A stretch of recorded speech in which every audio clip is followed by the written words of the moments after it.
Rishi Sunak, is vowing to push ahead with a ban on disposable vapes and a ban on smoking. But of course, when I say almost incontestable, there is a corner of France which shall never give up and be vanquished by the Conservatives. And that is the Gauloise little bit, Gauloise, of Liz Truss. Liz Truss and her merry band, who want to fight the Prime Minister on this because she says what he's doing is anti-Conservative. She doesn't like a ban, even if it stops the next generation from getting lung cancer. What was it like being in court against Laurence Fox? What was his demeanour? What was the behaviour like? Wild. I think you said... Yes. He came to court and performed the haka, the original Maori... He did it twice. War dance, right? Yes. Why? This was during a cross-examination regarding taking the knee. What was the response when he did the haka? I mean, I'm just trying to imagine, what were people doing? I mean, I'm on trial there as well, right? You know, this is before I went to give my evidence, and the judges sat right in front of me, and I'm trying my best not to laugh. I'm just trying to keep a straight face as much as possible, which is very difficult at times. He was asked at one point, do you think it's ever okay for somebody to say, I hate black people? And he said, well, it depends.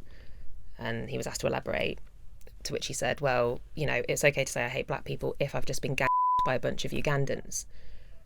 And the intake of breath from everybody in court was just like, I mean, this guy is digging himself a hole. 1,500 respondents who were interviewed for a Strategies Newsweek poll.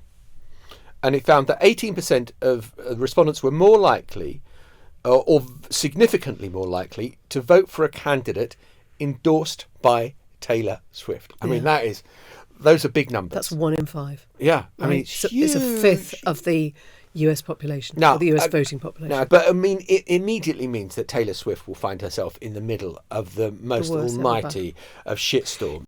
First of all, it's kind of ironic that Biden is now saying that, you know, he needs a new law from Congress. You know, I haven't seen the details, but I suspect that, you know, Republicans would have to give in to a lot of Democratic demands. Sorry, Alfonso, I can't help thinking when you say that you don't support it, but you haven't seen the details of it. It might be great. Well, no, because it really takes away the focus on complying with current law. Look, we know how do generally. You know? How do you know? Why wouldn't you read the details of the bill? Oh, I'm very much looking forward to seeing you tomorrow. Good. Excellent. It's going to be lovely. Excellent. Good. I'll bring in a cake or something. Possibly. Because what time will you get here tomorrow? Just remind us. I'm not sure of the times exactly. No, go on. Just tell us. Sure exactly. No, what time will you walk in the door next? I don't know. No, precisely. when will you walk in the door next? Emily, you've asked me that question. I still don't know which time. There's no point pressing me. Right. My Jon lawyer Sopel will won't be here tomorrow. Will he be here on Thursday? No. My lawyer will he be here on issuing a Friday? statement. No. Will he be? Oh my God! You're going to Australia again? I'm going for a family visit.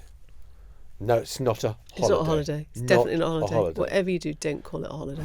EU has, for the last 8 years or so, been holding us out in one of those sort of like Victorian's children's stories of this is what happens to you if you leave. We're a parable. We're a moral parable. We're like an Aesop's fable. This is what happens if you leave the EU.